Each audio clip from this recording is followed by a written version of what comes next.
We're heading to Seward. We are the only marine mammal rehabilitation center in the entire state. What you're gonna get to see today is very, very special. To me, this is like what Alaska represents. I see it. Would you just look at this, Caitlin? Look. Wow. I love cheap beer and lousy food. I'm so happy to be back here. Just love it. In our last episode, we took you along as we spent 24 hours in what some consider one of the most isolated towns in America, Whittier. And today we make it back through the mountain and head south to celebrate the 4th of July in the birthplace of Alaska's flag, Seward. Welcome to the Newstates Go North. We're Howard and Caitlin Newstate, dog people, food people, adventure people.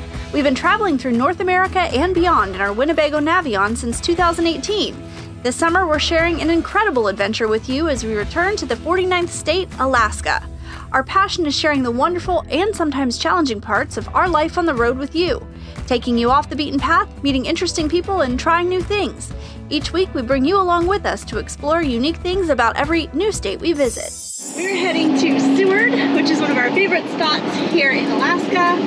And everybody else's. It looks really, really crowded right now. Like there's tons of RVs that are heading south, and I have a feeling that it's going to be a very popular place to be for 4th of July. Disconnected the car. Now we're going to scope out a spot. We might be able to stay for the night if we can make it. If we can fit. This spot, according to the reviews that we've seen, like 100 RVs have parked there simultaneously. So this hopefully shouldn't be a problem as long as there's access to it right now. There's the 2 large boulders. Wow, this is a huge site.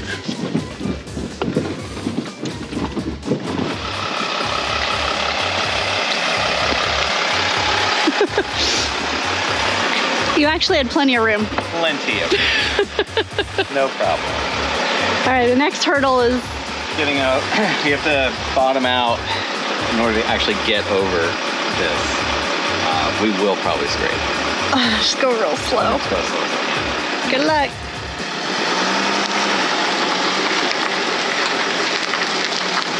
I hate watching this. Makes me nervous.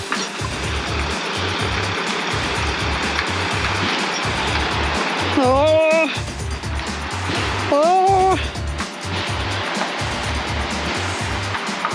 Oh my God. All right. One hurdle down. Oh. Well, amazingly, there was no scraping. That was perfect. Would you just look at this, Caitlin? Look.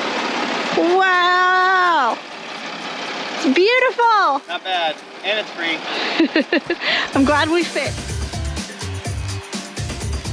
We have enough wood to hold us over for probably many weeks now.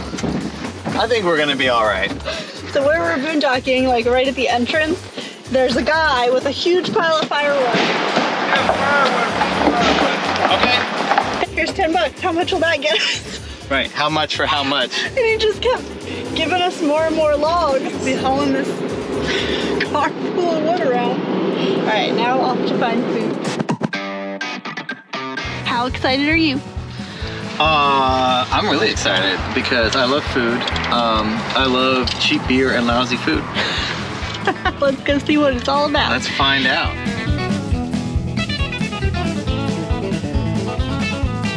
It was delicious. Awesome, delicious. Yeah.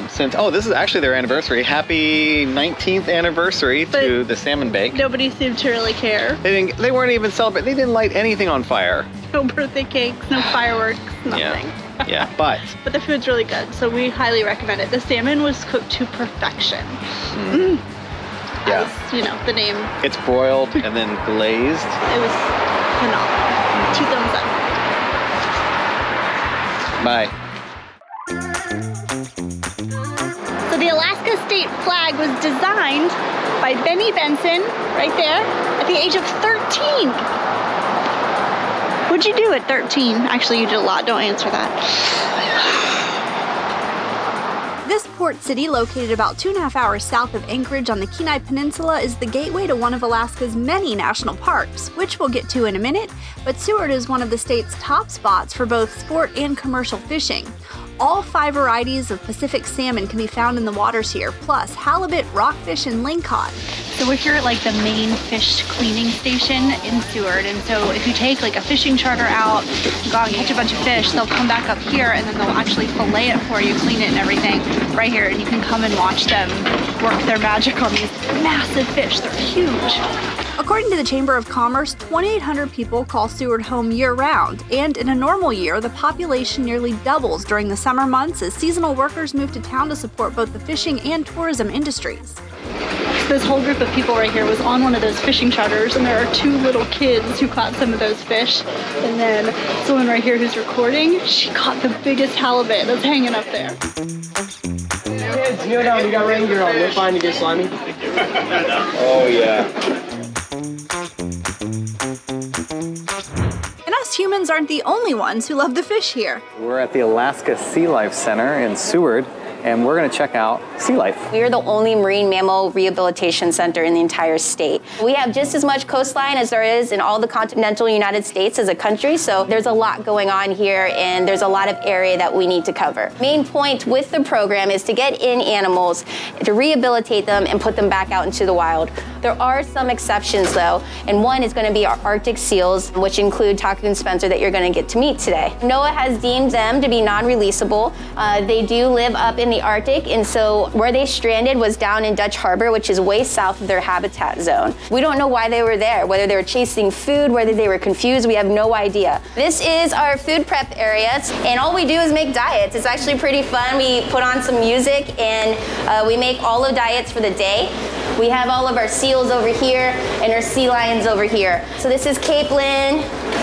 We have salmon and squid in here, and we get most of our fish from Alaskan waters. Basically, it's mimicking what they're eating when they're out there and their wild counterparts as well. Kind of a cool fact about pinnipeds is that they don't chew their food. There's only 2 marine mammals that chew their food, and that's going to be sea otters and polar bears. This is our ring seal collection that we have here. We have 4 out of the 6 ring seals that's in all of North America in facilities. They are an animal that is listed as threatened, and Taku and Spencer, these are the 2 that you're going to get to see. They're 4 years old and they're gonna look small, and we get a lot of the questions like, are those baby seals or those pups?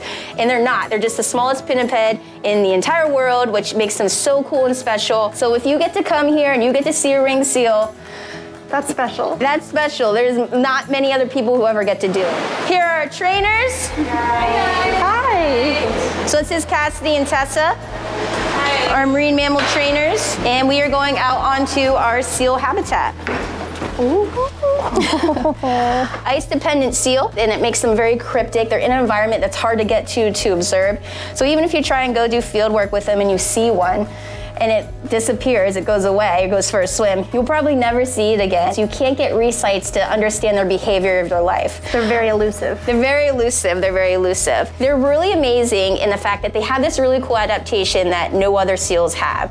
And they have these little claws, and they build these snow caves or ice layers. Their biggest predator is going to be the polar bear. So under the snow and the ice, they're able to have these breathing holes they dig out with their little claws. This could be up to 6 feet thick of ice. And so 1, it protects them from predators, and then 2, when they have seal pups, when they're first born, they don't have a lot of blubber or fat yet to keep them warm. It's pretty amazing, and this is why they're ice dependent. Like, these seals have to have ice to be able to have reproductive success and to survive. Would you like to give them a touch? Sure. So we're down. So I'm gonna ask him for a down. Okay. And then you're gonna come up slowly to his side. You're just gonna give him a nice pet on the back like this. Okay. Then we'll feed him lots. Okay. All right, bud. Hold. Okay, go ahead. Nice job, Spencer. Okay. Good boy. Oh my goodness. Very nice. He's doing so good. Wow. They're beautiful. Awesome job, buddy. We're gonna give him lots of fish for that. Given how incredibly hard it is to even find ring seals in the wild, researchers have the amazing opportunity to learn from the 4 here in Alaska and 2 in California. A lot of the things we do, whether you're doing morphometrics, photogrammetry, ultrasound, metabolics, heart rate plate, you just want your animal to be calm. There's a lot of things that we aren't sure about. That's one reason that we really wanted to make it so people could come see them and make the connection, because how do you get people to change, to help? You gotta make them care. So our main missions here, we do wildlife response, research, and education. Those are our 3 main goals. When you come here, you'll see exactly what we do. Oh, hello.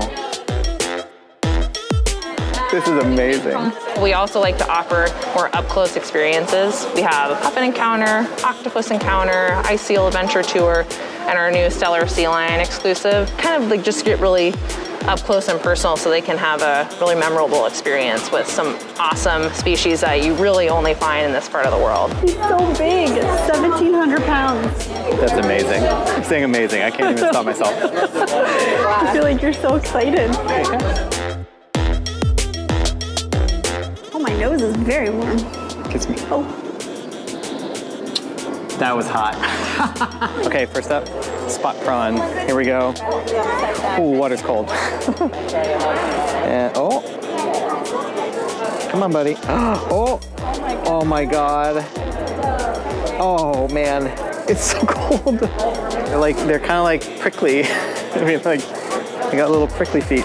Here, I'm gonna do it again, Caitlin. I'm gonna brave the cold again. Okay, here we go. I'm going down, going in. Okay. We've got a painted anemone. Painted anemone. Anemone. Anemone. It has many amenities, the anemone. Oh! What happened? Look, it like... I'm gonna try.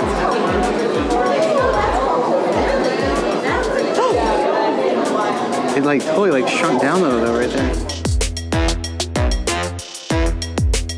I want to say a big thank you to the team here at the Alaska SeaLife Center for showing us around. We think this would be great to do before you actually go on one of the boat tours or go out on the water, because then you have a deeper understanding of all the animals that you might encounter and everything that you're looking at. While in Seward, we found what just might be the best barbecue in all of Alaska, Firebrand. Appropriately named after the owner, Chad Higgins combined 2 of his life passions. He moved here in 2017 from Amarillo, Texas. That's where he worked in the fire service for 22 years and also refined his barbecue skills cooking for Shiner Bock and Miller Lite.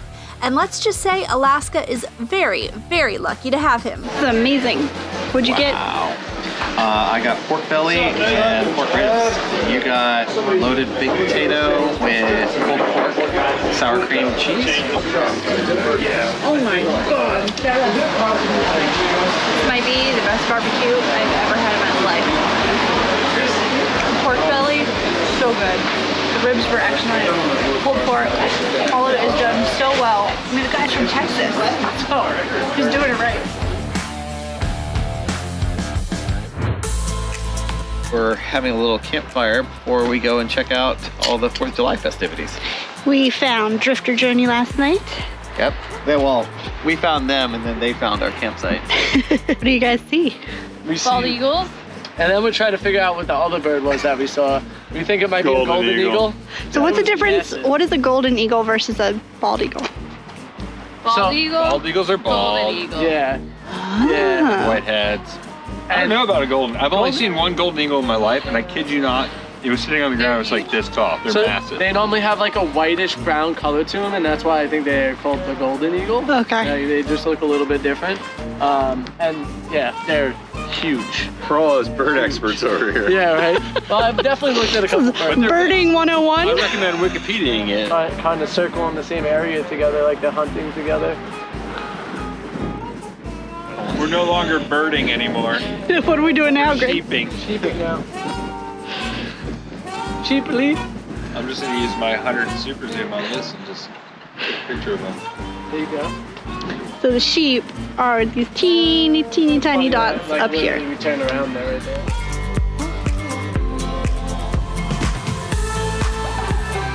All right, we've moved downtown. We moved downtown. It's cold, y'all. Seward is kind of broken into two parts. You've got kind of the harbor area, which is where all of the tours, boat tours and all that leave from. But then you have the downtown area, or the town, and that's where there's like shops and restaurants. And right now, there's a whole bunch of booths and stuff set up for 4th of July. Kaylin, how warm is it? It's very warm. Kaylin right now is wearing gloves. They're cuddling because it's so cold. That's right. I even have a hand warmer in my pocket. Yeah. Yeah, you gotta be prepared here in Alaska for all the seasons, day to day.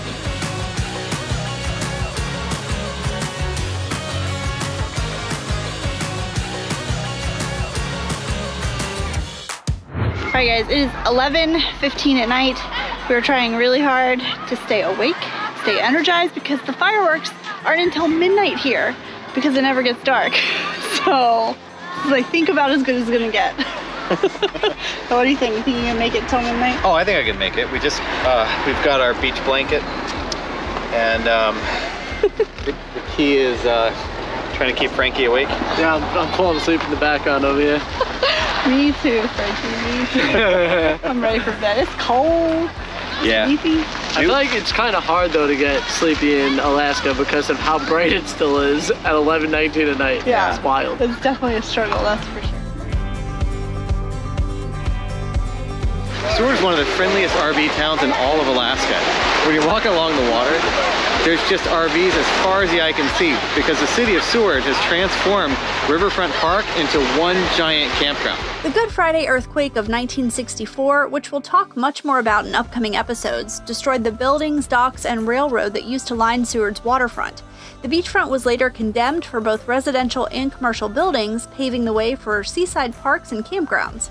During COVID, the city switched to a mostly reservation-only system and doubled the price, so snagging a spot here is a bit harder on weekends and holidays. Yeah. Oh, like that? Yeah. Okay.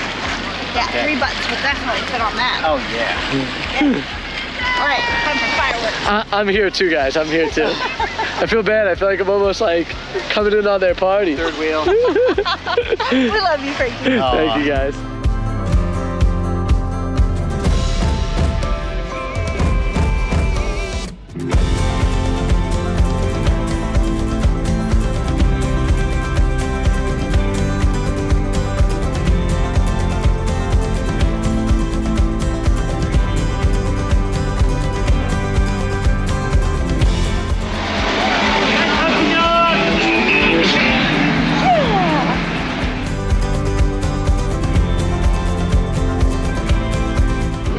Perfect day. Yeah, what do you think? What do you think about all this teal water? Isn't it beautiful? I'm so happy to be back here. I just love it.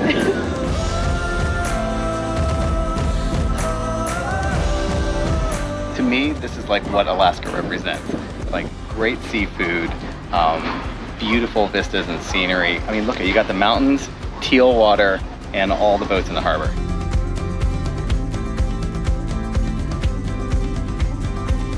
Taking the little boardwalk around the lakes is one of my favorite things to do. The houses are so beautiful, and the color of the water is incredible. It's like, it is the most teal, it's like emerald color. It's unbelievably beautiful. All right, so what better way to end the 4th of July than to explore a national park? Most national parks are 24 hours. So we are on the Exit Glacier Overlook Trail. Yes. It's a very short trail. We did this back in 2019. It's out and back. I want to say it's what, 1 mile? Yeah, ish. 1.2 miles. But you get a beautiful view of the Exit Glacier. And so we're gonna go check it out now. And it's 9 o'clock right now, so that's the beauty of summertime in Alaska. Isn't it crazy? Howard, based on these signs, I think there's so many mosquitoes, guys. Based on these signs, I think we should probably get the bear spray out. Okay. Just in case. I mean, we've got a defensive black bear with cubs 3 days ago and a grizzly 2 days ago. So. We just passed a sign and it just said 1917. What happened in 1917? Well, a lot of things happened in 1917, but that marker is there because that's the level in 1917 where the glacier actually came to. Today, the overlook keeps getting pushed further and further up the hill in order for you to be able to even see the glacier. Because it's receding so much. So right now, we are in the 1987 observation area for Exit Glacier. As you can see today, you can't see the glacier. No glacier. This used to be an unobstructed view. Right, so here's what we're standing in. There's a glacier right there. They even still have over here a picture post. Yep. So you can put your camera right here. Yep. You get a beautiful view of the glacier. Yeah, not so much anymore. So that trailhead goes way up to Harding Ice Field, which is above Exit Glacier. And apparently the views are incredible, but it's a little bit outside of our comfort level right now.